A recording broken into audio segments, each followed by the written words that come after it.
સ્વાગત છે.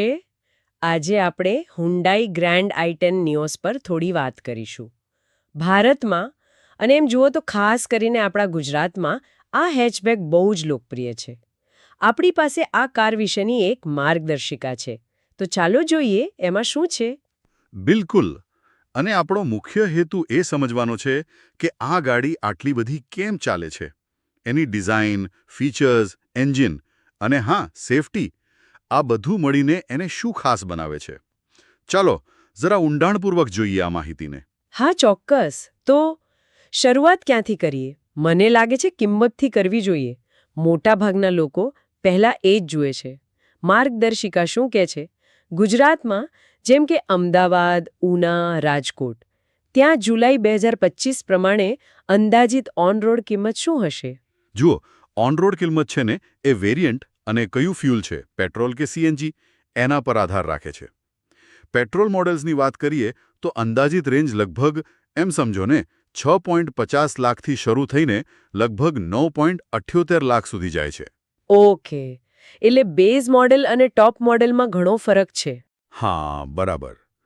સૌથી નીચેનું જે ઈરા વેરિયન્ટ છે એ લગભગ 6.67 લાખથી શરૂ થાય અને જે ટોપ છે અસ્ટા એએમટી એ લગભગ 9.78 લાખની આસપાસ. અને હા, સીએનજી મોડેલ્સ પણ છે. એ લગભગ 8.35 લાખથી 9.53 લાખની વચ્ચે આવે છે. પણ એક વાત યાદ રાખવા જેવી છે કે આ બધી અંદાજિત ઓન-રોડ કિંમતો છે. એટલે કે રજિસ્ટ્રેશન, વીમો બધું આવી ગયું. પણ ડીલર પ્રમાણે થોડો ઉપરનીસે ભાવ હોઈ શકે. બરાબર. એટલે આ થઈ કિંમતની વાત. પણ પૈસા વસૂલ છે કે કેમ એ તો એના પરફોર્મન્સ પરથી ખબર પડે. એન્જિન કેવું છે આમાં? એન્જિનના એમ જુઓ તો બે મુખ્ય ઓપ્શન છે. પહેલો છે 1.2 લિટર કાપા પેટ્રોલ એન્જિન. આ લગભગ 82 બીએચપી પાવર અને 114 ન્યૂટન મીટર ટોર્ક જનરેટ કરે છે. 82 બીએચપી. ઠીક છે. અને ગિયરબોક્સ? એમાં બે ઓપ્શન છે. 5 સ્પીડ મેન્યુઅલ તો છે જ અને સાથે એએમટી એટલે કે ઓટોમેટિક જેવું ગિયરબોક્સ પણ મળે છે. અને બીજો ઓપ્શન જે તમે કહેતા હતા એ સીએનજી વાળો હશે ખરું ને? ગુજરાતમાં તો એની બહુ જ ડિમાન્ડ છે. હા, બિલકુલ. બીજો ઓપ્શન છે 1.2 લિટર બાયોફ્યુલ એન્જિન. બાયોફ્યુલ એટલે? બાયોફ્યુઅલ એટલે કે એ પેટ્રોલમાં પણ ચાલે ને સીએનજી પર પણ ચાલે.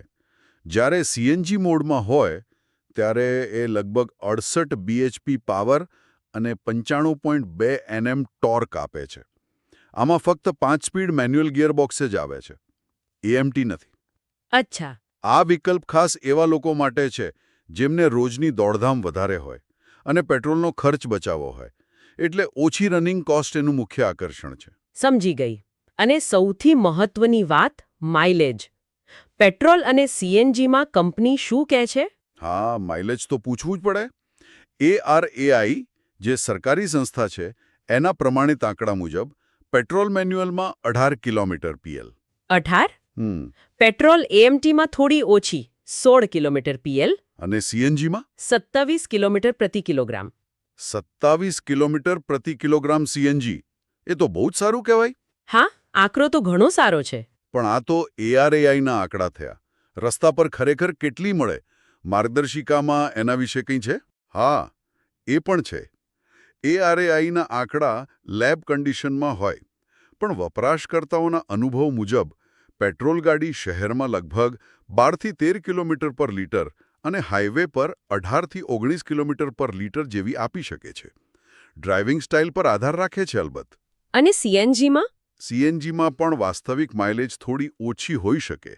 પણ પેટ્રોલ કરતાં તો નોંધપાત્ર રીતે વધારે જ મળે. શહેર અને હાઈવે પ્રમાણે ફરક પડે. ચાલો, પરફોર્મન્સ અને માઇલેજની વાત થઈ. હવે આવીએ ફીચર્સ પર. આજકાલ લોકોને ગાડીમાં ફીચર્સ બહુ જોઈએ છે. નાયોસમાં શું શું મળે છે? હા, અને અહીંયા નાયોસ ખરેખર એમ કહી શકાય કે સ્કોર કરે છે. અંદરની વાત કરીએ તો એક મોટી 8 ઇંચની ટચસ્ક્રીન છે. એમાં એન્ડ્રોઇડ ઓટો અને એપલ કારપ્લે બંને ચાલે. ઓહ, સરસ.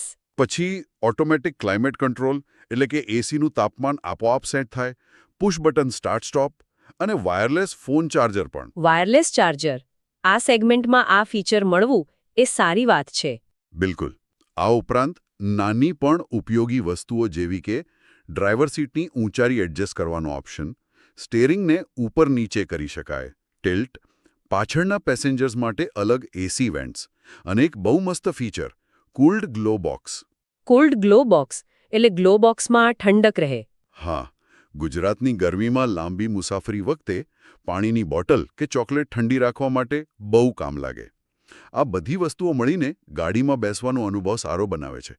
પ્રીમિયમ ફીલ આવે છે. અને બહારથી દેખાવમાં બહારથી પણ ગાડી સ્ટાઇલિશ લાગે છે. ટોપ મોડલ્સમાં 15 ઇંચના ડાયમંડ કટ એલોય વ્હીલ્સ આવે છે. પ્રોજેક્ટર હેડલેમ્પ્સ છે. પ્રોજેક્ટર હેડલેમ્પ્સ એટલે રાત્રે લાઇટ વધુ સારી પડે. હા, એનો પ્રકાશ વધુ ફોકસ્ડ હોય છે.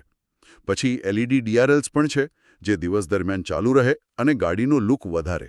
એલઈડી ટેલ લેમ્પ્સ પણ છે અને રૂફ રેલ્સથી થોડો સ્પોર્ટી ટચ મળે છે. દેખાવ અને ફીચર્સ તો સારા છે, પણ સૌથી અગત્યનું સેફટી એનું શું? હા, સેફટી હવે બધા માટે બહુ મહત્વની છે અને હોવી જ જોઈએ. નાયોસ સેફટીમાં પણ પાછળ નથી. એમાં 6 એરબેગ્સ મળે છે. આગળની 2, બાજુની 2 અને કર્ટેન એરબેગ્સ. 6 એરબેગ્સ, વાહ! હા, સાથે એબીએસ અને ઈબીડી તો સ્ટાન્ડર્ડ જેવું જ છે હવે.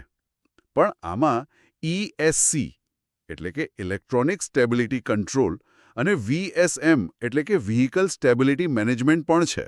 ESC અને VSM પણ એ તો ઊંચી ગાડીઓમાં આવતું હોય છે સામાન્ય રીતે. હા, પણ હ્યુન્ડાઈ હવે નાની ગાડીઓમાં પણ આપી રહી છે.